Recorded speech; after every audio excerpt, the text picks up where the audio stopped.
to call this council meeting to order. Just a couple of quick things here. The agenda, I think this one will remain as it was presented here with the notable exception of one little thing, and that is under item 13, we want to put section 91 and then subsection J. We have to add a J there, so minor change. So with that minor change, let's go for an approval of the agenda. So moved. Thank you, Councillor Crowell. Seconded. Councillor Medlock, seconded. All those in favor? Thank you. Adoption of the minutes of the regular council meeting on December 14th. Councillor Dyer moving. Second. Councillor Smith seconding. Questions or comments pertaining to the minutes? Councillor Smith. I just have a question about item 5A under staff report. I'm just wondering, is it possible to put something there that says that we extended the contract with Fortoloczky for the purposes of donations, or is that possible? Or? That's how the contract read. No. On a donation, if I hear Councillor Student right, your worship, you're saying on a donation basis? Yeah, just so that if someone was to go back through the minutes, that they understood the intent of why we extended the contract. I believe it's clear in the report, but I believe that if you were going to, you can't actually amend this resolution. I think they would have to pass a new resolution with added words on a donation basis. So we can. But that's correct. But it's clear in the staff report, and it's clear in the direction. Okay, thank you. Okay. Further comments between the minutes? All those in favor? Thank you. Okay, we're fortunate to have with us tonight. We have an esteemed delegation here from the 753 water users. I had an opportunity to meet with Mr. Fortoloczky and Ms. Sarah Burley, Tessapool, and Mr. Ray Zervini last week. And they are the designates of the 753 water system users. And we as well today, we have Ms. Jessie Morris with us too. So that is good. I believe Ms. Burley is going to be the speaker. Oh, okay. Well, there you go, Mr. Zervini. Being the shyest guy around. No stranger to council meetings here. This is ex-council member Zervini.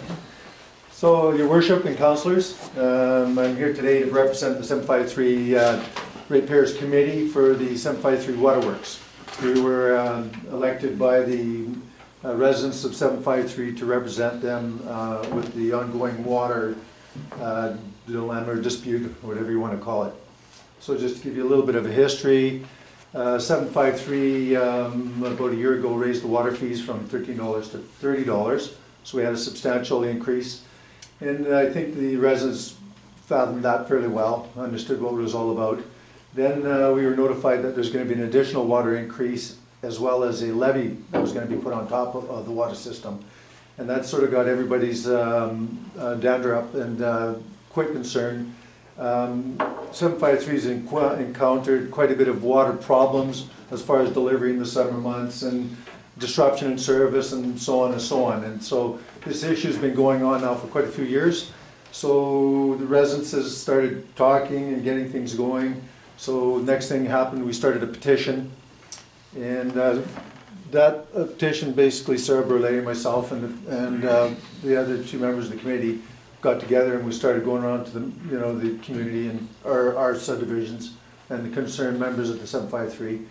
And basically we asked for the controller in Victoria to hold a public meeting with 753 and the water users, and basically to bring them to task on what was happening with this water system.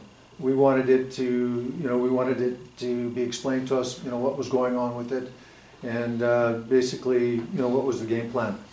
So the controller finally made a decision, which we just got last week.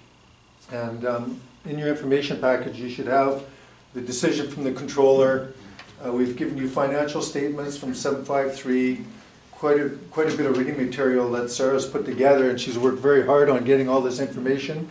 There's also detailed drawings and schematics of our water system, which a lot of people misplaced, didn't have, all that kind of stuff. So we've uncovered quite a bit of stuff on 753. So basically, at the end of the day, we were given the task by the 753 water users that they would like to see the District of Hope assume that water system. And so this is what we're doing. We've gone through the controller now, he's made his decision on the rate increases. The people want to move forward, we'd like to see the District of Hope take the water system over. The controller has recommended that we started negotiations, and basically we met with staff a couple days ago, and I think everybody seems to be fairly responsive to this, this next move. A few things that we should keep in mind is that, you know, the 753 Cockle Lake is in the OCP, the official community plan. Water is a basic essential, #1 essential for any place in this world. And to have a third-rate water system isn't really acceptable. 2, we probably have one of the highest tax rates or bases for the District of Hope. If the water system isn't adequate, it does reflect on the tax assessments, and we could see the people petitioning for rollbacks in their assessments, which also would reflect on less taxes for the district as well. So we really want to, you know, try to avoid those kind of things. 3, we have a very aging population, and the rate increases that 753 have gotten are posing some financial strains on the people of Cockle Lake, or 753. The rate increases, though, will leave a substantial amount of money in the reserve funds. So when the District of Hope looks at acquiring it, they will also acquire the reserve funds. It's alluded to in the financial package at being $277,000. So if the district does assume the system, you know, there's been a lot of rumors and, oh, it's going to cost millions of dollars to the taxpayers of Hope. Ever remembering that that water system is one of the newest ones in the district. It was made in 1978. Its only problem has been the water well itself, the pump. That's been the pipes, the hydrants, everything else have been no problem at all. So, you know, we just want to clarify all that and assure the council that, and the, you know, people of Hope, that they're not looking at a pig in a poke here. It is an up and running water system. There isn't anything really wrong with it other than that pump problem. And just to give you a little background, the existing pump that's in the ground, the casing and that is deteriorated.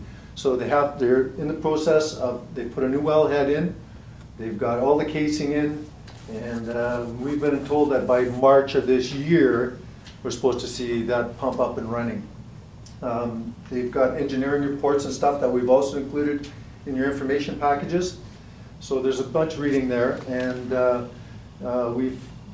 like it's alluded before earlier, we've talked with staff, and the next move is to basically bring the District of Hope 753 users and 753 owners to the table, and let's start looking at you know, what it would take to assume this water system.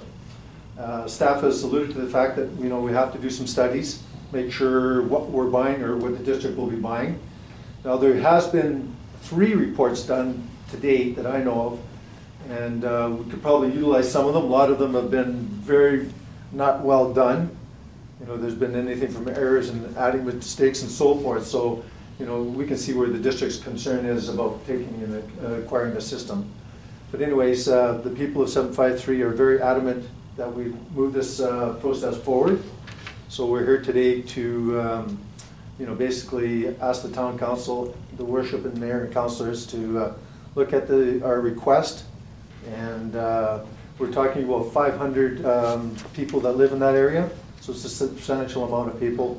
And I think this is the only water system left for the district to basically assume or put under its umbrella.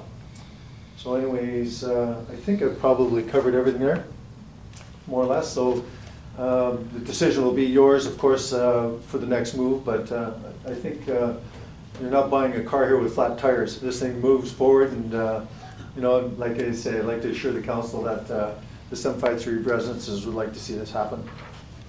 Okay, and I appreciate your comments, Mr. Zervini. And this might be a bit of a rerun for you, because I'll essentially say what I said at the meeting last week for the benefit of the people here today that weren't at the meeting.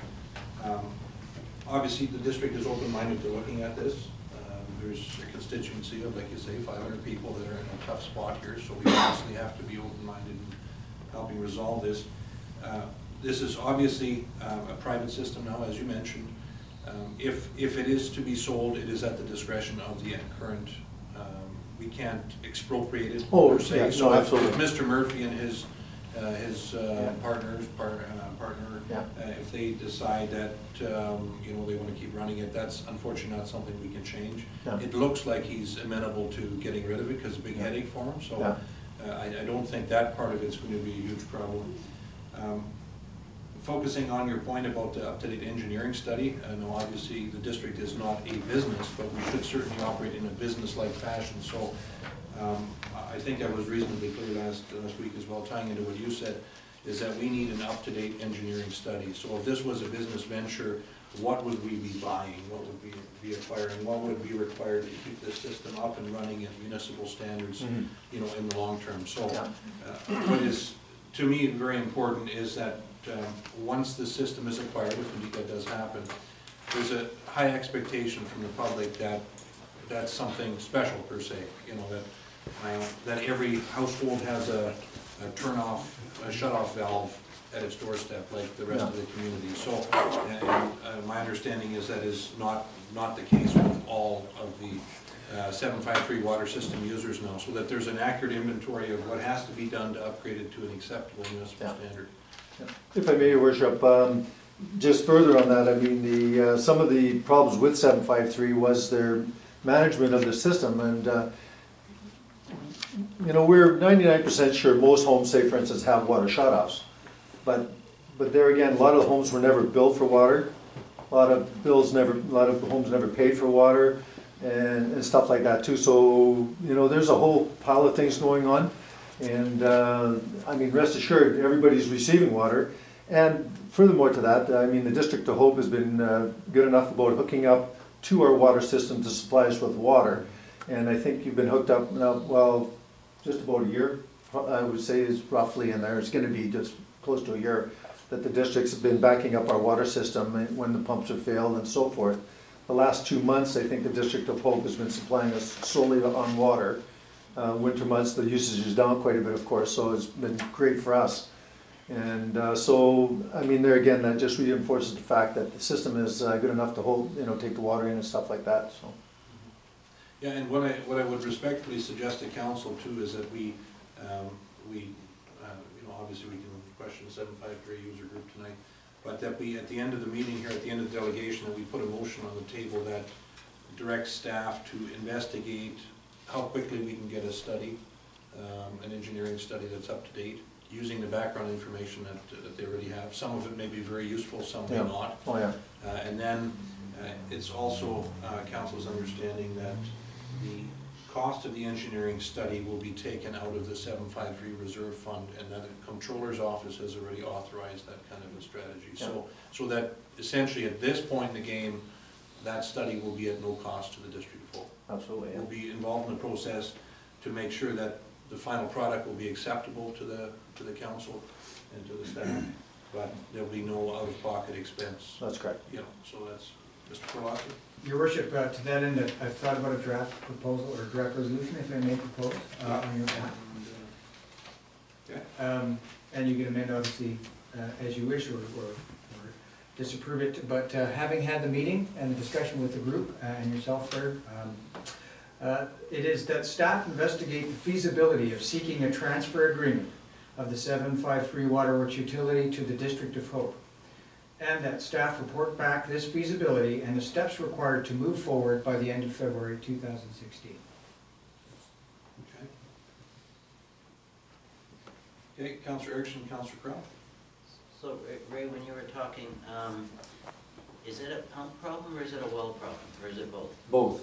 It's the casing has been deteriorating. They've got scaling and buildup and everything in there, and it with all that loose stuff falling in takes out the pumps as well. They've changed the pumps a number of times, and they've done certain things, and they've moved that well. They actually since I lived out there, they've moved the well probably 4 times into 4 different locations and keep moving around and doing different things. And then of course they keep adding homes onto it, onto the area. And that actually brings another point is I mean there's still quite a bit of future expansion in that subdivision. So you know once we get a proper water system in, then it'll definitely open it up for future development because in the back, the end of Swallow, there's, you know, another, I think there's already a development process for 24 homes now, plus there's, you know, a bunch of extra place in there, but the pump and the casing, to answer your question, have both been deteriorating, and so they've got a new casing in, and they've been working on this new well for a year now. You know, they've been a month, and then now they want more money, and all this kind of stuff's been happening, so the residents are saying, well, like, what's going on? Yeah. So when I read through all this, it sounded like the new well would be able to take care of the problem for the system. It sounded like that, according to the controller. Yes, With the new well. that's correct. They said the new well would be operating by end of March or. Supposed to. You know, we've got 2 months. Let's put it this way, we don't have a whole lot of faith in the 753 company, because they've been leading us down this path now for well over 2 years. You know, we've been told that the well upgrade has been going on for, documented, at least 1.5 years now. You know, that the new well's coming in, the new well's coming in, the new well's coming in, and it's one thing, it's another, and here we are 1 year later and still no well.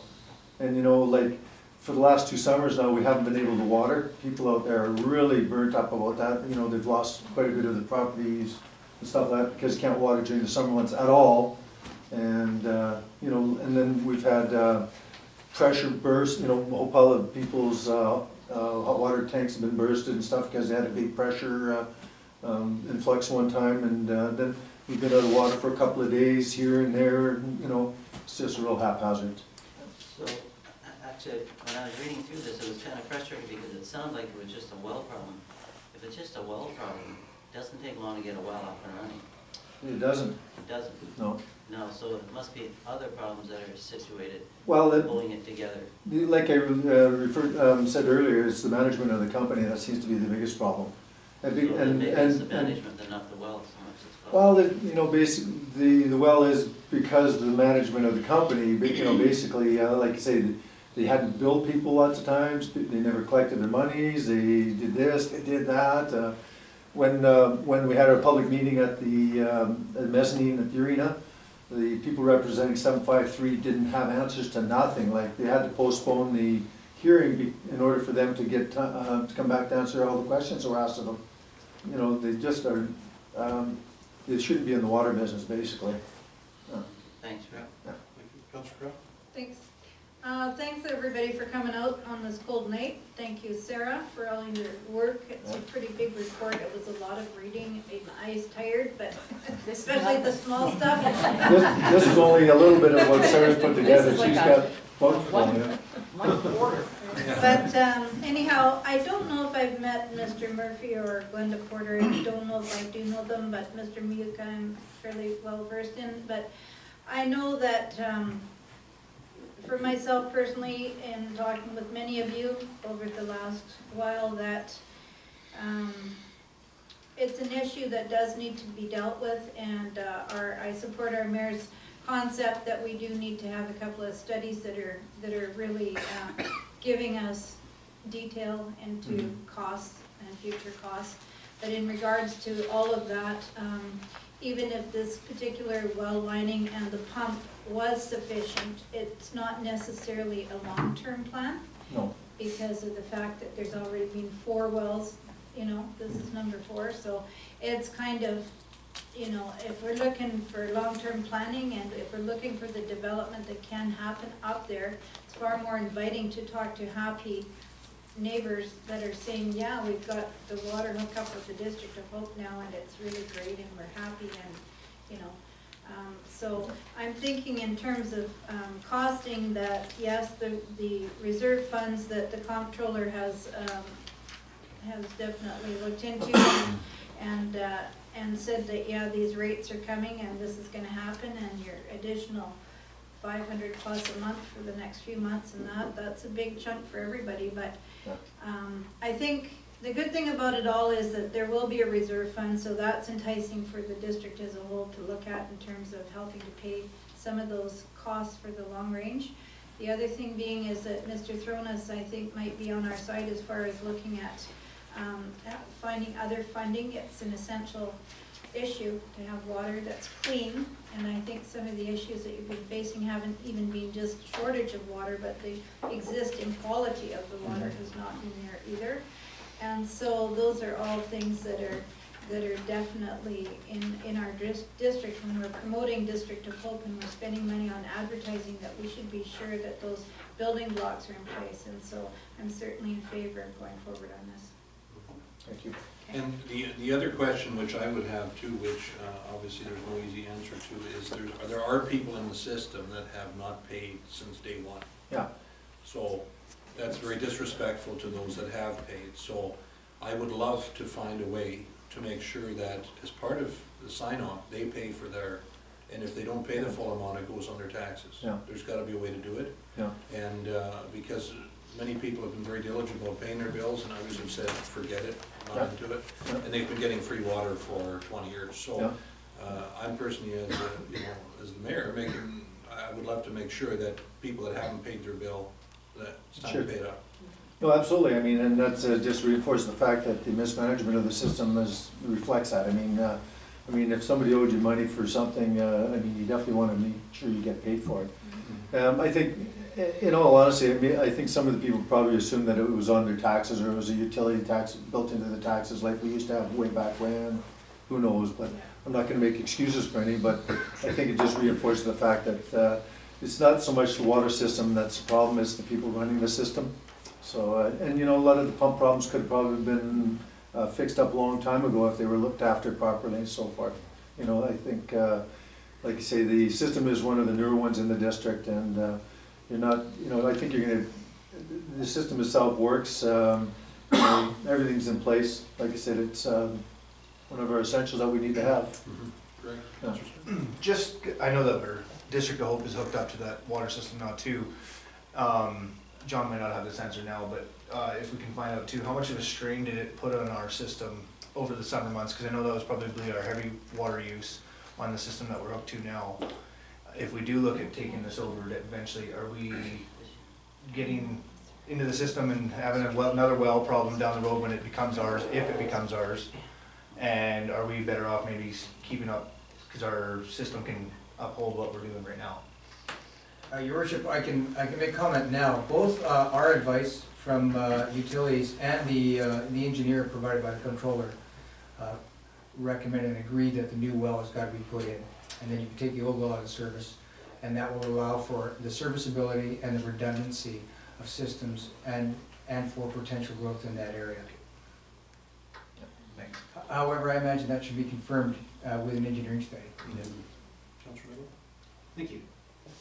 Like, I'm definitely in favor of going forward as long as we got our T's crossed and I's dotted, and I think there's a lot of things that, it's all hearsay to me right now, but things that I think, to what extent have the district, and you guys had a meeting, I wasn't there, so I don't know what you talked about, but to what extent are we looking to get the system up to, like, the District of Hope has spent a lot of money on our system with the SCADA technology and all of the water monitoring levels and all that stuff, that I don't know if 753 has or not, or if it'll even work with our system. Are we trying to get something that, like, will work with ours? Are we gonna have to upgrade that to work with our system? Well, according to the Wedler's report and so forth, it's in the report stating that the system will be all automated. It's got all the bells and whistles for if the system goes down and Yeah, it's radio like our communication system and all has, that but stuff. like, are they compatible? Like, are Well, they doing all that for nothing? And, Yeah. Your worship, if I can then too, should you direct so the study provided, we would work directly with the comptroller's office in designing and agreeing on the scope of the study, but we would also provide the standards that we expect of the system in order to mesh as trouble-free as possible with the lowest level of investment to do that. So we would have to look at things like fire flows, obviously, capacity, valves, what's the maintenance program been, et cetera, et cetera. So I think the report will have to be very detailed and will include, as your worship, you state, the investment that's needed now to bring it up to standard, and clearly the amount of investment that should be put away to life cycle, i.e. asset management, because that really hasn't been done. And should the taxpayers today have to foot that bill, they should know the information. Two other things I was thinking of, one is the added maintenance that we would have to take on, does Public Works already have the capacity to do that, or how do you shuffle that around? Probably not a whole lot more, right, but there's more, obviously. And then, would water rates be a separate water rate for those users, or would they just fall under the same water rates as the rest of the district? Well, Your Worship, I think it's a bit premature. Once we get the figures, I mean, more consultation can be done with council as far as the feasibility of the option and what it looks like moving forward as far as how to get to there. And if the figures are sufficient, council may decide it's not interested, considering the investment required from the rest of the district, or perhaps the water users of 753 would be amenable to a special service agreement where some of that is funded by them. But again, I don't want to speculate at this point. We really need that information to make the best, for you to make the best decision moving forward. So your suggested motion talked about next steps, and I think that's where we need to go. Now, can you, we had some good discussion here, can you reread that suggested motion, maybe we can put that on the table and we can. Maybe let's get the motion on the table first and then we can. Two parts, Your Worship. Again, the first part, that staff investigate the feasibility of seeking a transfer agreement of the 753 Waterworks utility to the District of Hope. And that staff report back this feasibility and the steps required to move forward by the end of February 2016. Yeah. And can we get something inherent in that motion? Can we get something in there that, from Mr. Murphy, that indicates that he's willing to formally enter into agreement with the Well, there is, district? Because, I mean, he said it informally to people, so on and so forth. There's no point in pursuing any of this unless he's said yes. the first part speaks to that directly, feasibility. If he's not willing to agree, it's not a feasible course of action. Okay, just as long as that's inherent within the motion. Okay. Do we have a mover and second? Okay, moved and seconded. Good. Okay, Councilor Dowd? Right through you, so I'm just curious about the land that the well sits on, and that possibly might be an in-camera further discussion, but that would have to be part of the whole feasibility of transfer. Wouldn't be something that we would look at paying for, I wouldn't assume. Again, we would have to look at, if it is feasible, how we would structure that transfer agreement and how it would work itself into the transfer price, per se. But again, it's well premature. We might want to keep some of this in camera for later discussion. Yeah, fair enough. So we have a good motion on the table to start the process on. All those in favor? Contrary? Motion carries unanimously. Thank you. Perfect, thanks very much. Thank you. Thank you, Mayor and Council. Super duper. You're welcome to stay for the rest of the meeting. My kids have homework, sorry. That's a good French, science, excuse. and spelling. That's a very good excuse. Thank you, though, you guys, for Okay. listening.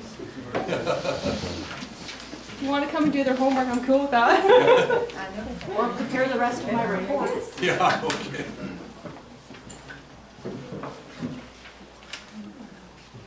Okay, item 5, staff reports. Report here from Mr. Fortoloczky pertaining to the station house project and the repair contract that we are going to be discussing. Mr. Fortoloczky? Your Worship, good evening, Council. Again, you have the report in front of you, and I'll point out a couple of points within it. But let me first state that I have Tammy Shields and Stephanie Hooker here, at least 2 members of the evaluation committee who looked at the RFP responses and are here and able to answer or address detailed issues or questions you may wish to ask. I have reviewed the documents, obviously, in preparing the report, but I don't have the detail that the evaluation committee does, it did in particular.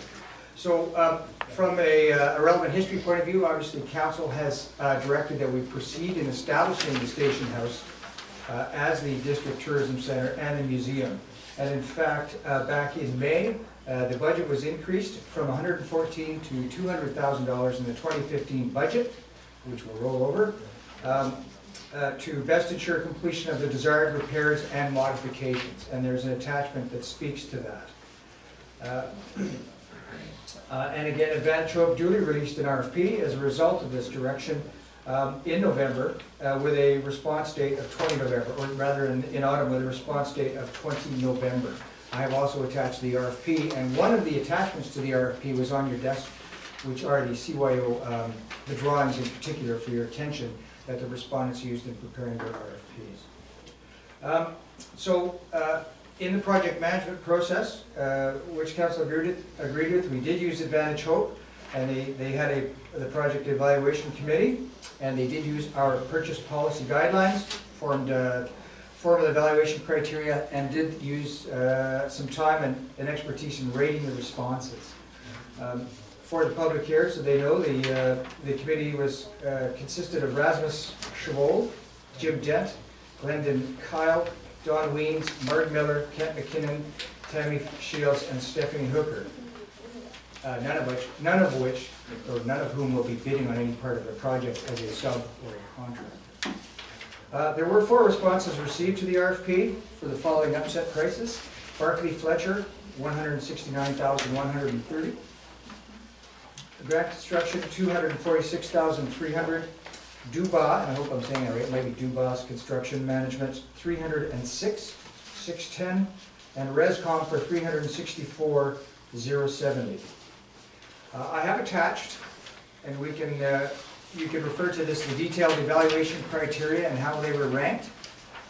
And if you go to that now, the evaluation criteria, and it is near the back here. When they did a weighted criteria on the various criteria listed here, starting with business and technical capabilities, all the way down to the safety plan, Barclay Fletcher came out a clear winner with a rating of 86.91%, and the lowest being Grand Construction of 18.25%, and really a substandard response as far as we were concerned. There are some things that make the Barclay Fletcher response particularly attractive. If I can go to that. A, they're a local company. So that's good news too, and they won by the evaluation criteria, they were the best response. But as well, you can see in the report, he proposes to use his own engineer, his stamped engineer, to look for further savings and agree to changes that would lead to those savings, and he won't need to be incentivized to do so. So that's to say, he's being a good corporate citizen, he's got the COIO drawings, he believes there may be some further savings, so within that upset price, he would pay for that, and any savings identified would fully be recouped by the district. We wouldn't have to give him a percentage of that or anything. So I think that adds a lot of value to his proposal. If council is agreeable to the proposal, it is hoped that construction can be undertaken and completed for, and I believe it's the May long weekend, the Victoria long weekend, so we should really start the tourism season moved in and ready to go. So again, the attachments, the request for proposal, the drawings which you have, my previous report to council on the 7th of May, the evaluation as far as the response completeness review, and the detailed evaluation. And Barclay Fletcher has agreed, and he's provided a project budget summary. And sometimes we have to be very careful in looking at RFPs in public, because there are potential trade secrets, third-party secrets with subs, that sort of thing. However, he has been willing to provide. So I think that's good from a transparency point of view. So clearly then, your worship and council, this relates to a strategic objective of the district. And because of the detailed work that's gone into it, staff recommend that, as per the resolution, that council endorse staff's recommendation that Barclay Fletcher be engaged to undertake the repair/modification work at the station house. Okay. Now, maybe a couple comments from Ms. Shields or Ms. Hooker, if they would like. Anything? I think John did a pretty good job. Did an excellent job of introducing it. Okay. Does council like to move forward on this with a motion? Okay. Moved and seconded, okay, and we'll have some discussion on that, I'm sure. So Councilor Diamond moving, Councilor Smith seconding, discussion? Councilor Erickson? Yeah, if you look at the $169,130, that is just for the envelope work. That has nothing to do with any of the finish on the inside, anything on the outside other than the envelope work. The actual construction to get the building in a stable condition. That is nothing else. If you look through, if we look through it very carefully, it just has to do with the reinforcement, straightening, reinforcing the walls, the roof, the trusses, the beams on the outside, the basement. Has nothing to do with anything else. It's not moving ready. Pardon me? It's Not moved in ready now. That's 169,000. That means we only got 30,000 to do the rest of the finish work. So, it's here, but it kind of, if you don't look at it carefully, I was over there today with Raz and Stephanie, and we went through it. There is a lot of major work that has to be done before you can even start on the inside finish. Well, perhaps I could ask Ms. Hooker if she wants to provide a response, or is any detail to that. Regardless, what I can say is that before we move on to any contract, there would be another level of review and insurance that what is presented in the RFP was responded to, and that is encapsulated in the contract. So what we're asking for here isn't necessarily that a contract will be signed, but that you endorse us proceeding with Barclay to negotiate that contract as a result of their RFP response. Okay, so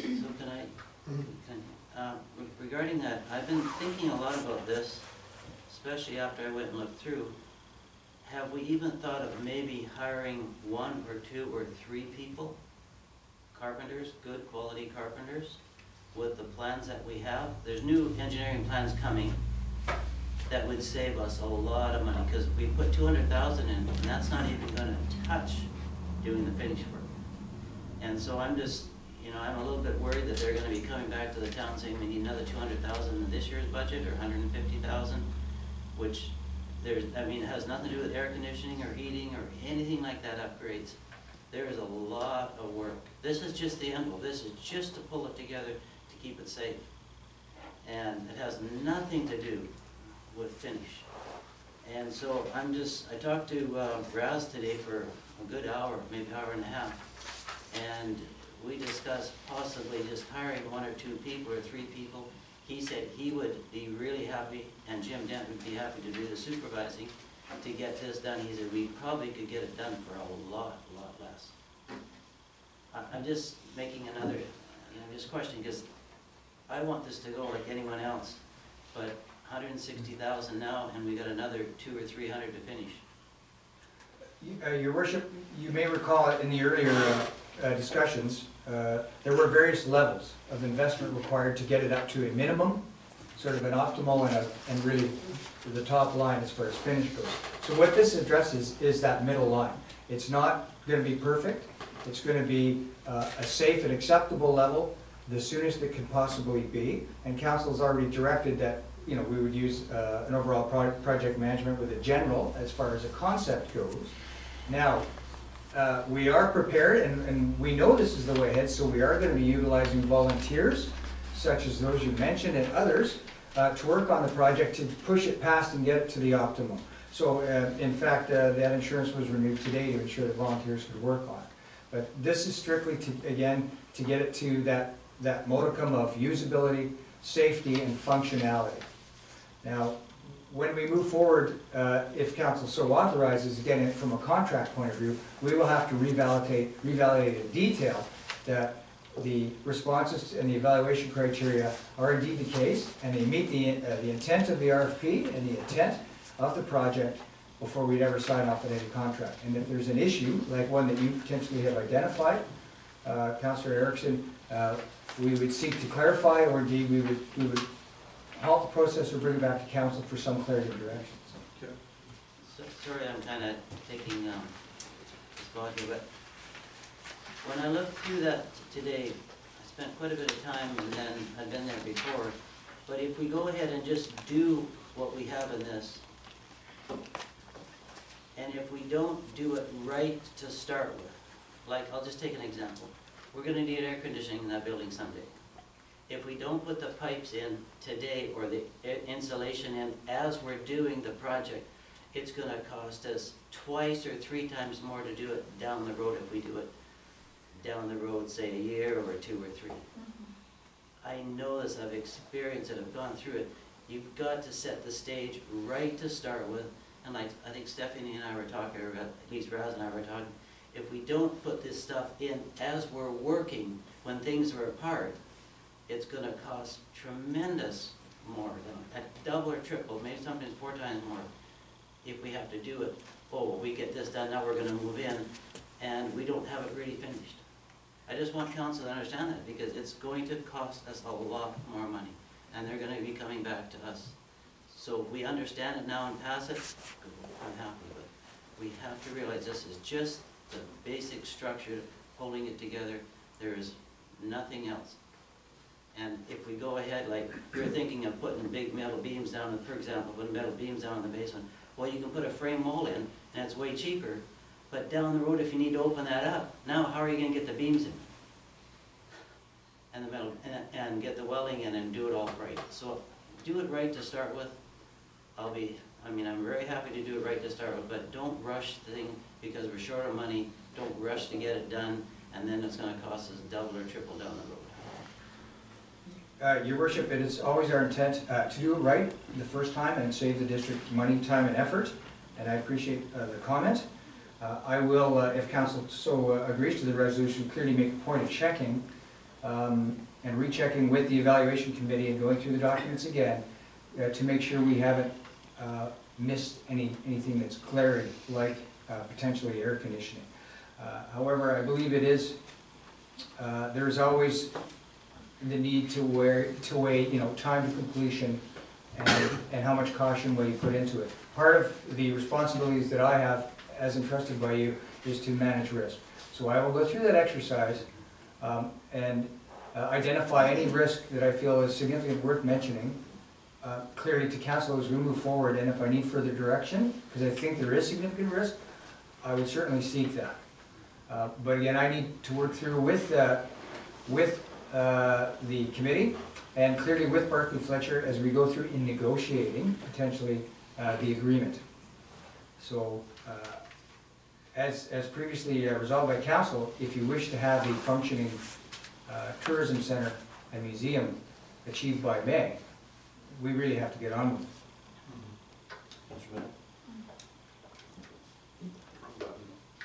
Okay, thank you, Councillor, so thanks for your comments.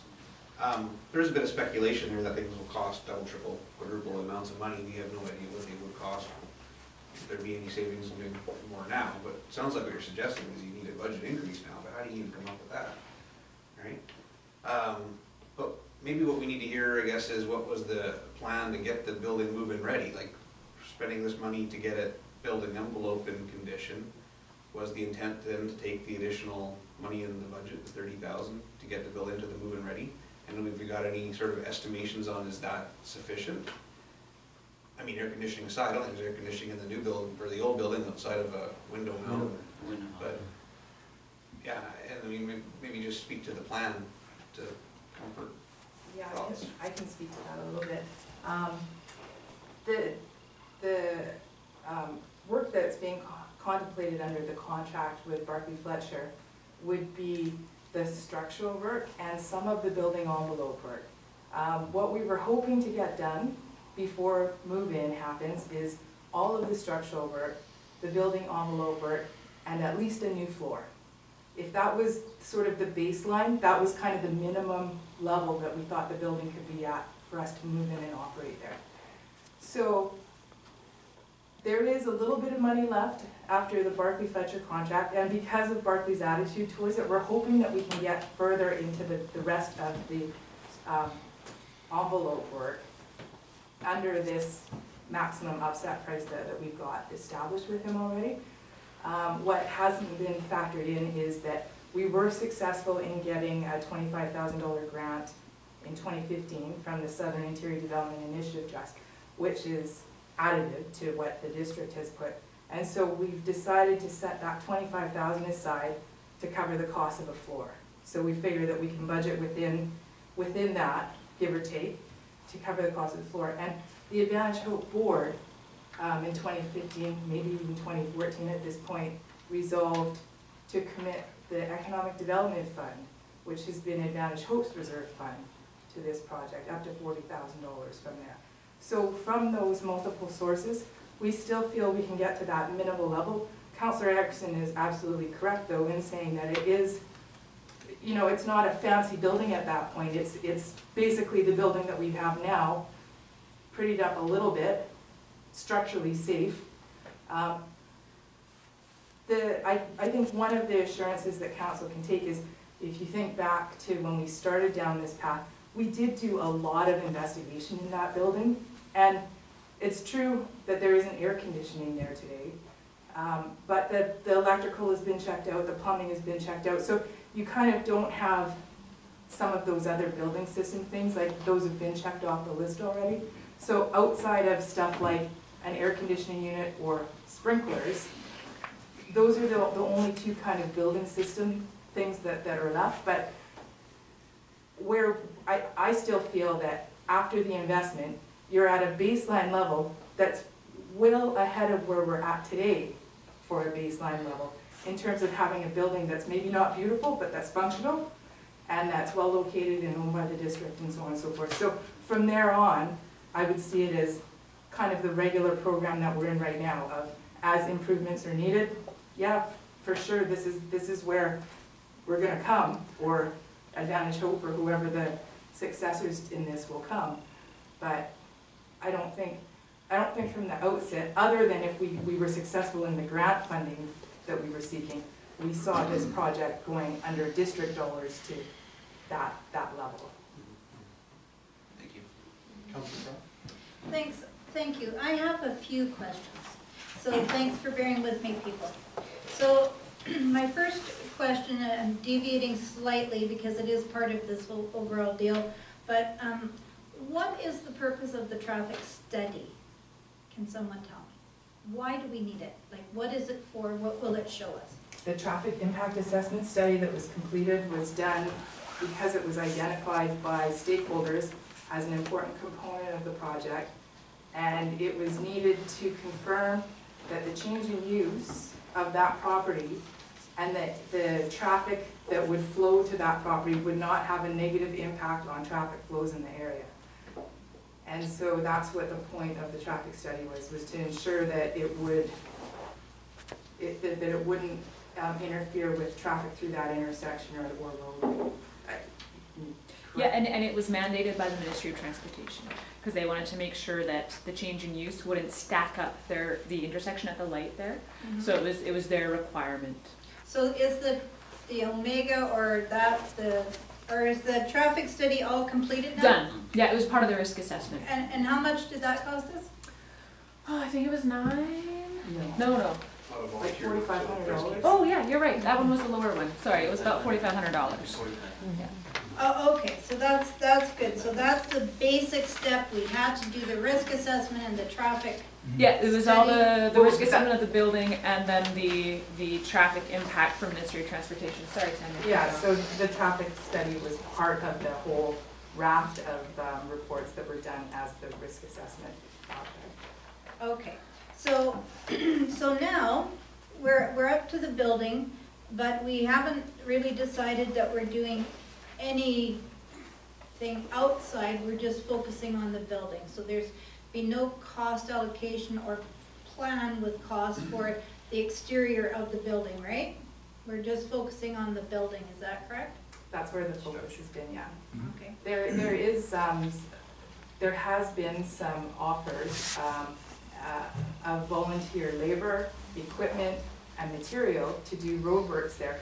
But because, and that offer has been on the table since this past summer, but because we didn't know where we were going to be at with this first step, we didn't want to start spending budget where, out of sequence, out of priority sequence. And so once this construction is underway, and also we didn't want to have volunteers putting effort into a project that may or may not still go forward, right? The rest of the building. So once it's happening for sure, then we can mobilize on those efforts.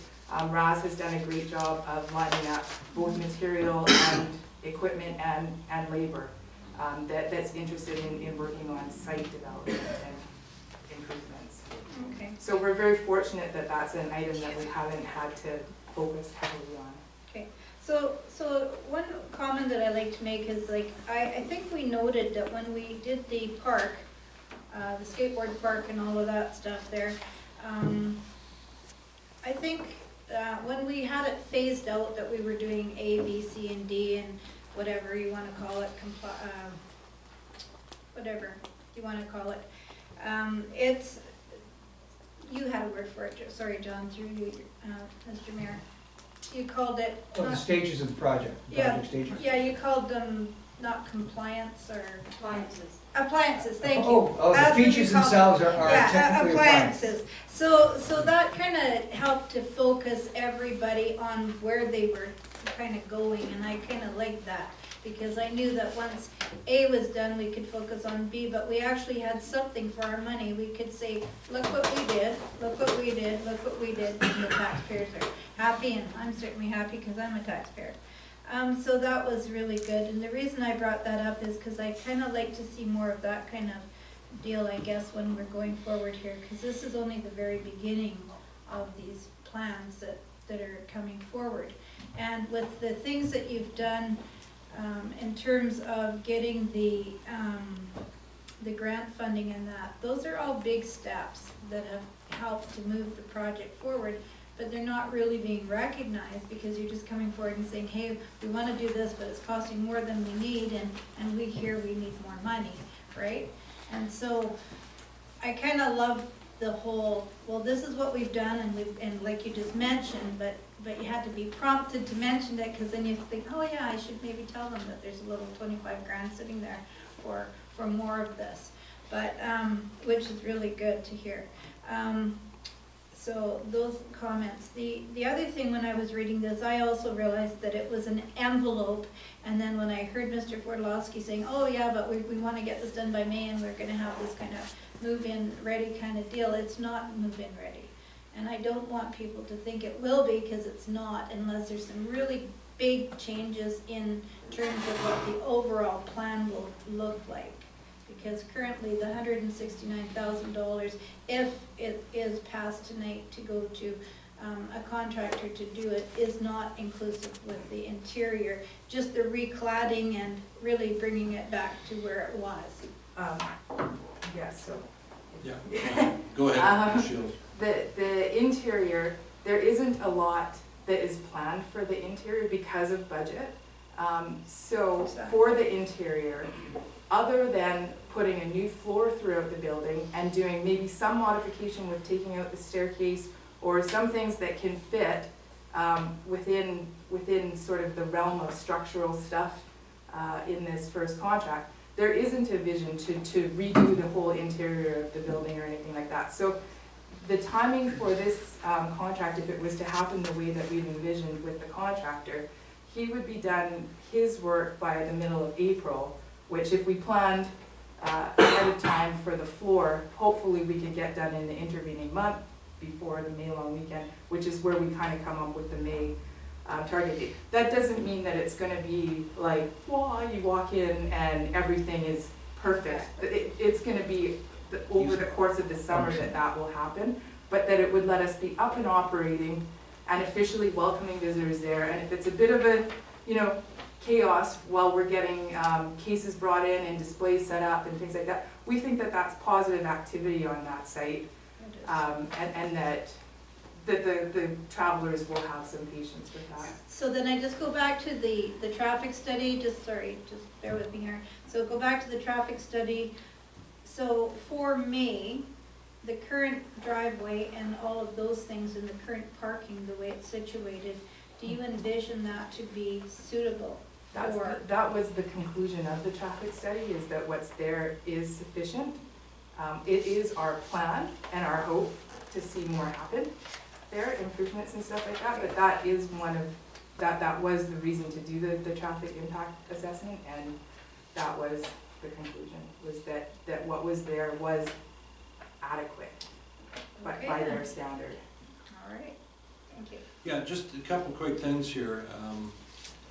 I'm very keen on, if council moves, gets this motion passed, that obviously at the end of the day, when the project, when this phase of the junction project is finished, that we have a very good, if not better, relationship with Mr. Fletcher than we have now. So that at the end of the day, the community looks at the work he did and says, wow, there's a local guy who worked hard for us and gave us a good deal, so on and so forth. So I think in order to arrive at that, we have to make sure that, number one, that we agree that the engineer that is commissioned is a person who who has our interests fully covered, and I think that's maybe where Advantage Hope and Mr. Fortoloczky come in. And then at the end of the day too, that we maybe flesh out the expectations somewhat, and I think it's somewhat self-explanatory based on the staff report here from Mr. Fortoloczky. Like the new roof supports and upgrade exterior knee braces. What will the interior final product be? Will there be essentially a ceiling that's torn apart that has to be patched or what have you, or will it be? No, but I mean, I'm very clearly in the final contract. We should know exactly to a T what we're going to expect. When we open the doors after the contract is finished, what sort of upgrade works will be required beyond? Yes, your worship, and that's the normal process. The RFP respondents, there's one chosen, and then we negotiate the exact details in the contract. I'm just very keen there's no ambiguity there, so Mr. Fletcher feels it's a certain level of finish, and then we assume it's another level of finish, and then there's awkward feelings after the fact. Mr. Councillor. Sir, through you again. Okay, I guess what my real concern is, if we get going too fast with the project and move in too quickly, and I'll just tell you an example. I talked to Stephanie about it. If you go down in the basement, the people that were doing the building when they put the basement floor in, they never thought ahead to put plumbing in the floor for the washroom. So now they had to build a foot high to put the plumbing in. So now you walk up to the toilets and put it, instead of putting the plumbing in to start with. That's what I'm afraid of. And now to do it right, you have to cut the floor out, you have to dig it all up, you have to put the plumbing in, then you have to pack it all down again and re-concrete it. It's way more, I'm talking lots. So that's just one example that I'm just, I'm telling you guys, don't rush it. Do what you have to do it. If you move in and the floors aren't done, or if you move in and another thing is the washrooms upstairs, according to building bylaw, building codes, so many square footage for the purpose of the building, you have to have so many washroom stalls. Do we have that? Or is the building inspector going to say, no, you need to have 3 in the women's and 2 in the men's, or I don't know. And if we go ahead and go too quickly with this, we may have to do a lot more revision, replumbing downstairs, replumbing upstairs, if it's not really thought through carefully as you're doing this envelope and construction states. And as far as the project, the outside, Rasmus Shrew, I was out walking around there this morning, and so him and I walked around it. He has got hundreds and hundreds of meters of dirt all ready to go in. He's got contractors that have equipment that are ready to donate everything for the road, the rocks, the gravel, the sand. Highways were willing to give all that black, like the gravel off the road, mulch, whatever it is. But because we didn't have it ready, we didn't get any this year very much. And so we'll have to wait now till next year, till they start doing roads again. But he said he can get that basically outside all done and prepared really nice, basically at no cost to the district, which was really encouraging to me, because we walked through, it's quite a big area down there. You could turn a fifth wheel down at the 32-foot trailer down, but you gotta go down and around and turn around. Yeah. So anyway, those are the questions just to answer. Sounds good. Now we have a motion on the table. So maybe it's time to put the baby to bed for the evening. All those in favor? Contrary? You're opposed? Okay, let the record show Councillor Erickson's opposed. Then I'm gonna get it now. Okay. Okay, item B, and this is a report from Mr. Fortoloczky pertaining to our 2015 capital project discussions and engineering consulting road review for 6th Avenue, Coquihalla Street, Hooper Street, and Mr. Fortoloczky. Thank you very much, your worship and council, and I'll preface my comments by reaffirming I'm not a civil engineer, so I brought Mr. Blackwell in to perhaps add value as far as your questions and comments go. You'll be reminded that this project was included as our follow-on years as part of sort of a protection or asset management risk assessment program, and that's likely to change with asset management potentially, to look at the condition of the infrastructure under the roads and the roads themselves as far as paving priority and repair priority goes. So the first tranche of this was looking at 6th Avenue, Coquihalla, and Rupert Streets. We did put out an RFP for this, and we did get the responses, albeit they were slightly later than anticipated because of staffing shortages. However, they have been returned. The figure pegged was $50,000 for the project, which normally should include a little bit of contingency, but we can talk about that later. Just a reminder that in those areas, we're looking at utility services and roads that are approximately 50 years old and do need to have their condition confirmed, to put in things like the asset management plan and to prioritize their repair. Because what you don't want to do clearly is repave a road when you have to go down there 2 years later, open that can again and put in the new sewers, when if it was already open, you should have put in or fixed the sewers. So this is what that's looking to. We received 3 responses to the RFP, and they're listed there. Omega & Associates for $66,520, R. Finney & Associates for $53,460, and CTQ Consultants for $49,35. All of them right up against, well, 2 of them up against the budget with no room relief, and the one that's a little bit higher. So Ross and I in particular went and we looked at the RFP.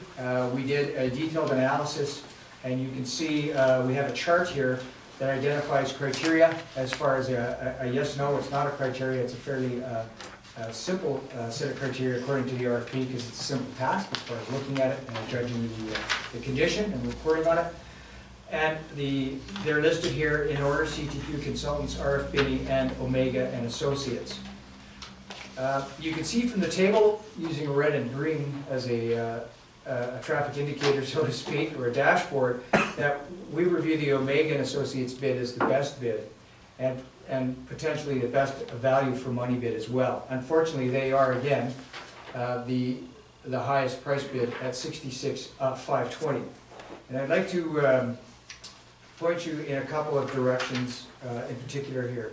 When it comes to the issue of traffic control and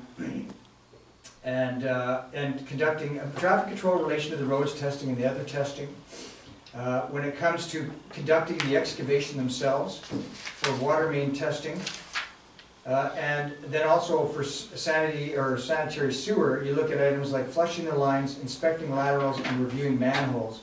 Omega & Associates came back with a very complete response. The risk here, as per the analysis, is that regardless, the $50,000 budget seems a bit slim, even if you go with the lowest bid or response, which is by CTQ, which we feel is inadequate and shouldn't be considered anyway. But when you look at even RF Binney, district staff would have to undertake the traffic control and conduct the excavation and any line flushing that is expected to be done as part of the sanitary sewer, water main, and road testing.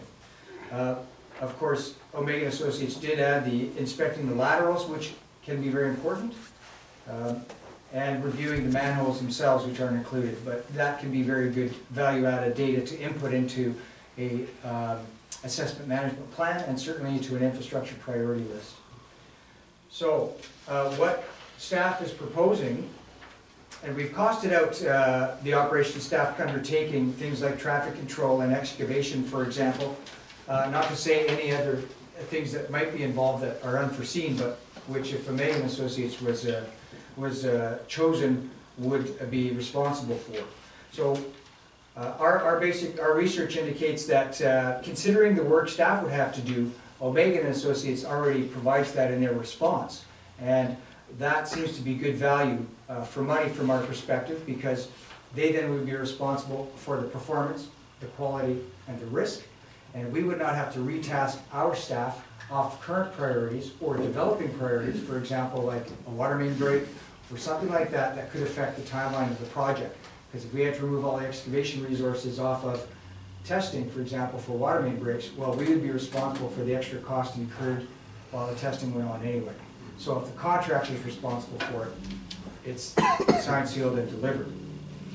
So alternatives, I mean, clearly, Your Worship and Council, you can direct us to go with any of the bids, and again, we judge the CTQ bid substandard, and we mentioned that in the analysis. But even with the RF Denny bid then, we suggest, and it's not in the resolution, but that a budget increase be allowed for this project so we could have some form of contingency. However, the saving grace is here, of course, that we were under budget on another project, which was the 6th Avenue or 3rd Avenue asphalt project. So if you go with the resolution proposed to go with the Omega bid, and you up that project, this project from 50,000 to 73,172, which allows for a 10% contingency, which is good practice for a project like this. That will easily be absorbed within the current budget because of the efficient way the other project was worked, and there'd be no net increase to the capital budget. Sounds good. And obviously, the big fringe benefit is the more detail we have on this assessment, the more likely we are to get part of Mr. Trudeau's spring grant plan. That's correct, Your Worship, and the better informed the asset management plan is, the better decisions council can make moving forward as far as prioritizing capital projects. Okay, sounds good. Now, there's a suggested motion on the head sheet here. Do we have that in actual motion form? Do we have a mover and seconder for that? I'll make a motion. Thank you, Councilor Medlock. Your seconder? Second. Okay, thank you, Councilor Smith. Questions or comments? Councilor Medlock? When does the work take place? Like, when we expect a report back, I guess? We would go negotiate the contract, and it may be weather dependent. I mean, we have to see if there's frost involved or any other issue. Maybe you can, I don't know if you should speculate or estimate, Mr. Black. No, but we'll.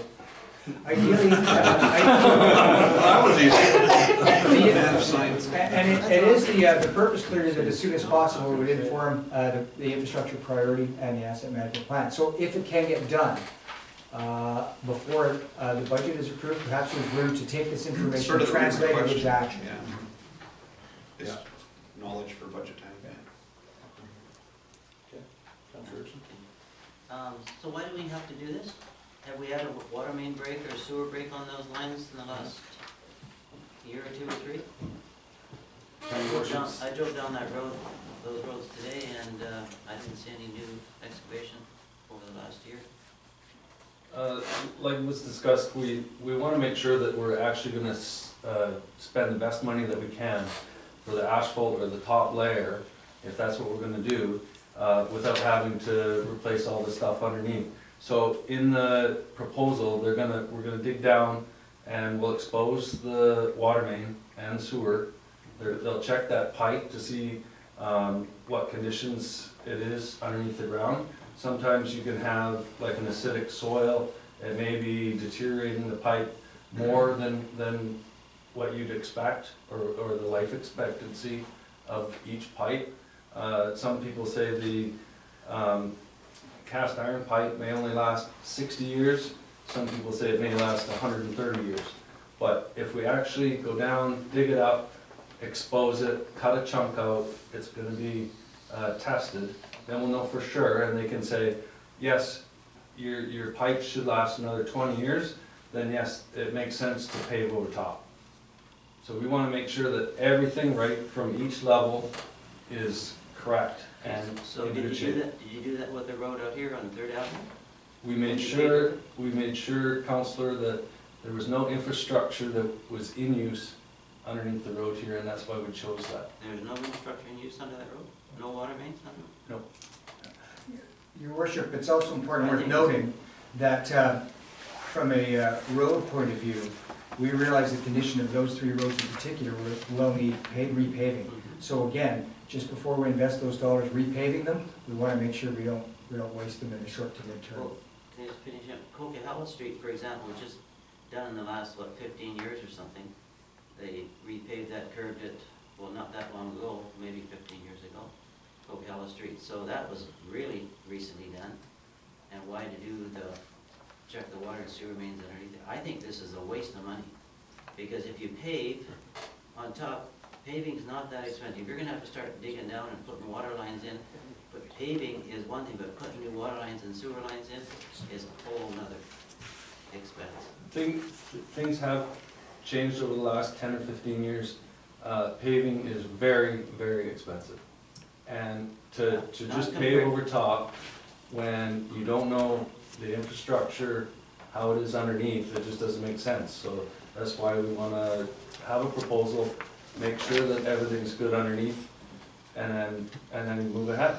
Well, I disagree with it. I think if we haven't had a break on a water line or a sewer line or a storm sewer line in the last 5 years, why would we worry about it? Why would we put another $77,000 or whatever it is? We're doing an asset management thing already for the community. We're spending, what was it, 60,000 on that?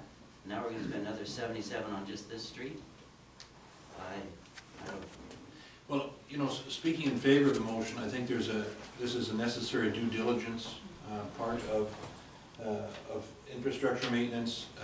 There's nothing more embarrassing to a council and to a district staff than paving and then the next year digging up, and this was evident at a certain Cock Lake road project that was, I guess, unavoidable or what have you, but that was all people were talking about when pavement went down, and then 6 months later, out come the backhoes and up comes the pavement. So I just think it's the other plus is that it does make these projects more attractive for government grants when they come out, because it shows we've done our due diligence and sort of professionalizes the way we're running infrastructure management. Councilor Miller?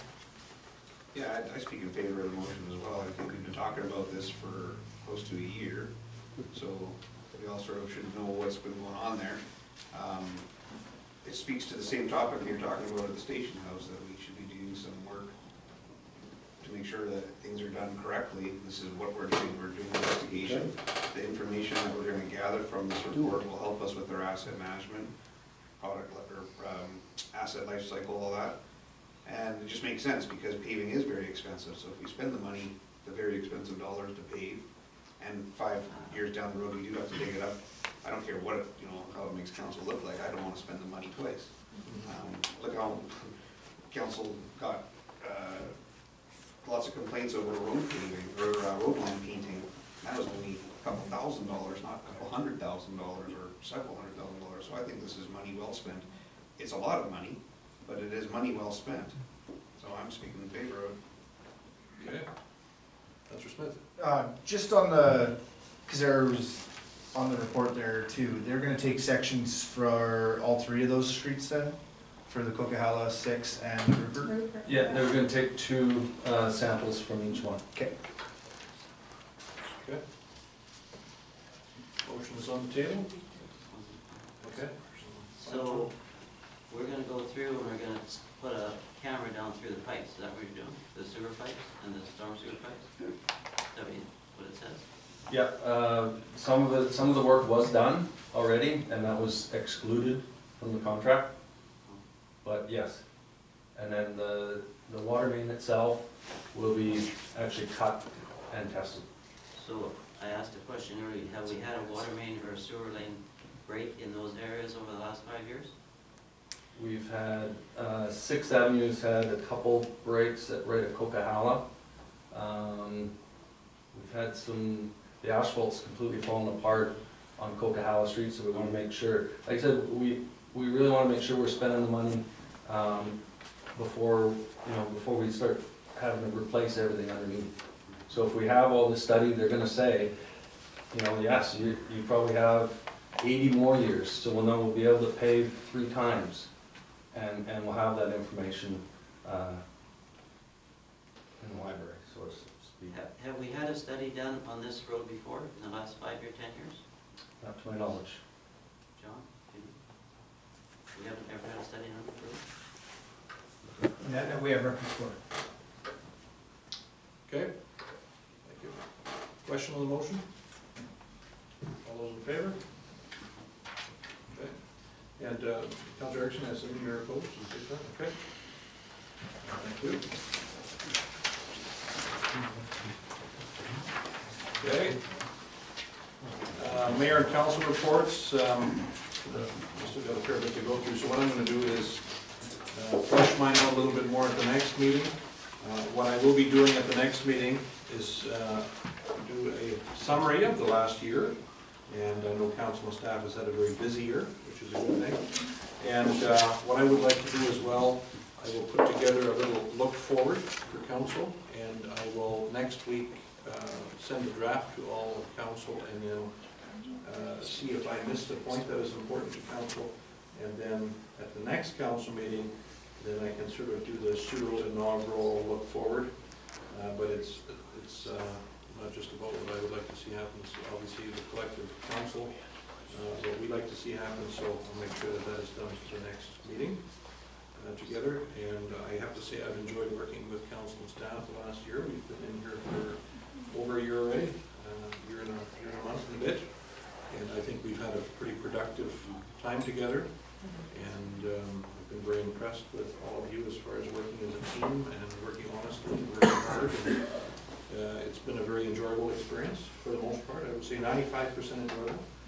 And the community's been very receptive and supportive as well. Once again, for the most part, say 95%. So it's been good, and I look forward to the remaining 3 years of working together. I hope everyone had a good Christmas and New Year, and all the best for a great 2016 to everyone on the table. So, members of council, Councillor Croft, if you would like to add anything. Oh, I'd just like to say we had a stay-at-home quiet New Year's, and we're happy to say that all the family remains safe, and look forward to working with everybody this year. I'm sure we're going to have a busy year ahead. Lots of things will be happening in our community, and I look forward to a vibrant and positive outcome in this time next year. That's it. So I just I attended a Hope Ratepayers meeting the other night, and I attended the Hope Search and Rescue Christmas party by being invited by the mayor to go. Thank you, yeah. Couldn't make it back in time. It was a good Christmas party. Had a chance to see some of the equipment they had in their new van and their new trailer and how it operates. Very, very impressive. But they did say they would like a response back from us regarding their proposals. Yeah, they were pretty. I believe we'll be in a better position after declassification of certain details to move forward. And then another thing I'd like to bring up is we haven't had any current budgets since I think June. Is there any possibility we can get an accurate budget soon? We had a new finance director, and we haven't had a current. Are we on budget, off budget this year? Oh, I see what you're saying. We haven't had a budget. We can have the latest reconciliation sent to you. That's all I have. Thank you. Councillor Miller? I have nothing to report. Okay. Councillor Stewart? Nothing to report? Councillor Bell? Yeah, I attended the recruitment committee for Fraser Health and December 17th town conference. The next meeting, which Advantage Hope is invited to, is January 21st. And I do believe, Councillor Erickson, you are on the recruitment committee as well.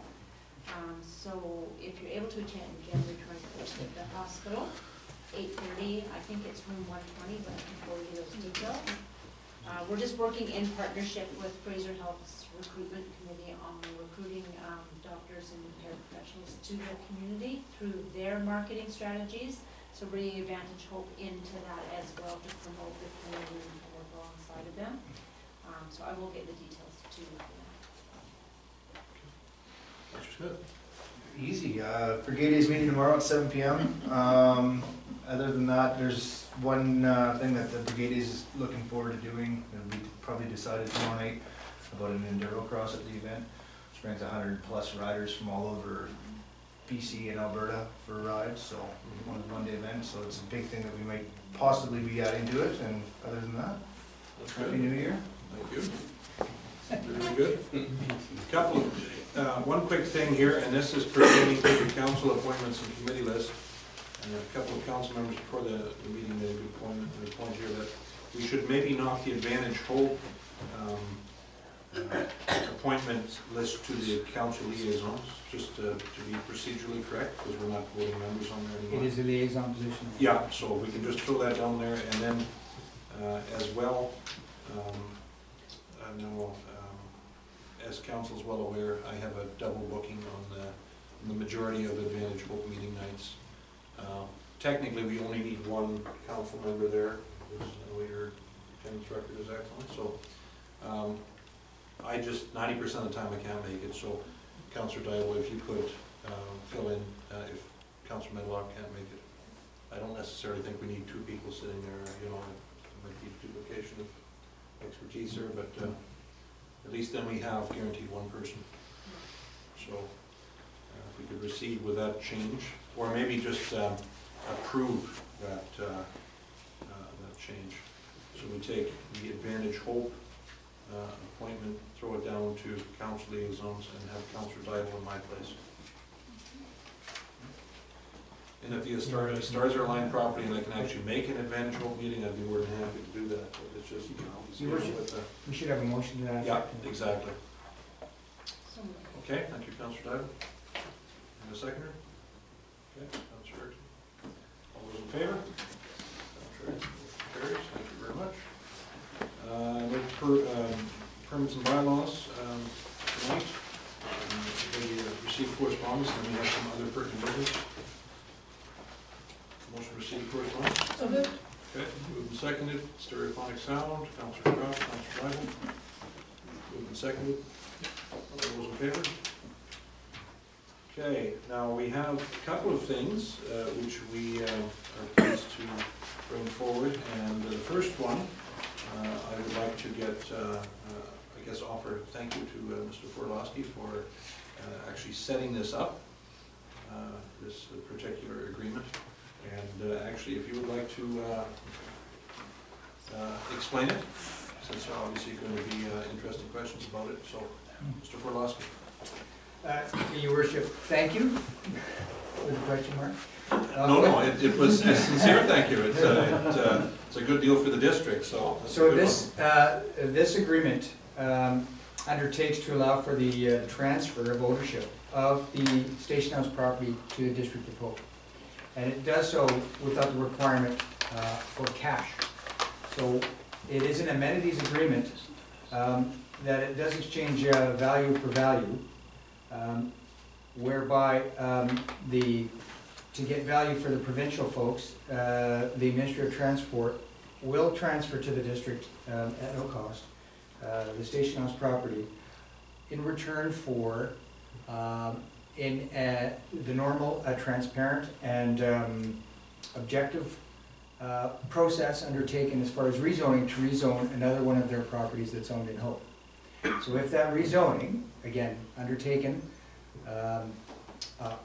no doubt properly, in an objective and transparent way is successful, then the Ministry of Transport will transfer that property free of charge to the district. So it's viewed as a bit unorthodox, but very good value for the District of Hope, in that we will gain that piece of property basically for no cash.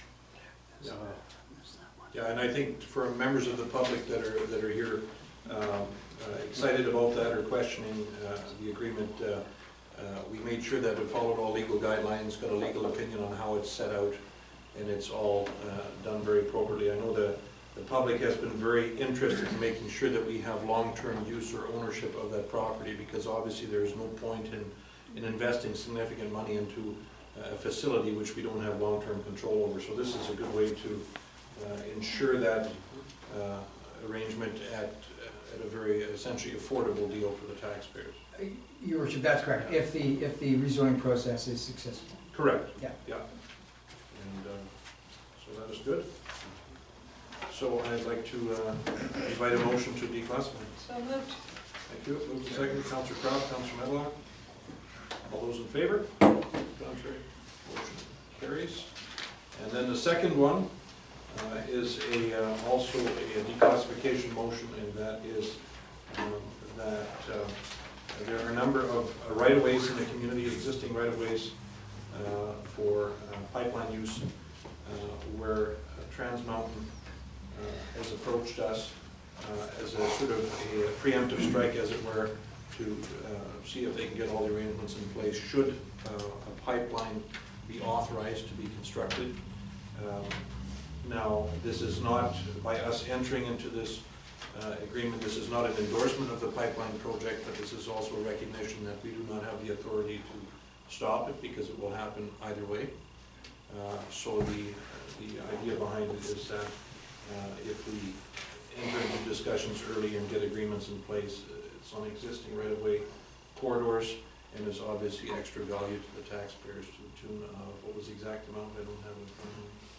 I don't have that figure handy, your worship, either, but essentially we received a signing bonus regardless. The entire thing is obviously subject to the NEB approval of the project, but essentially they would be paying us, again, the royalty over again, which they don't need to, and they would also pay us for any workspace required in order to work on that. So from a risk perspective, very low risk again, and all the legal and ethical advice we saw. Yeah. And the other thing is, what I find good about this is, by us entering into this agreement, essentially there is a sort of a bonus money component.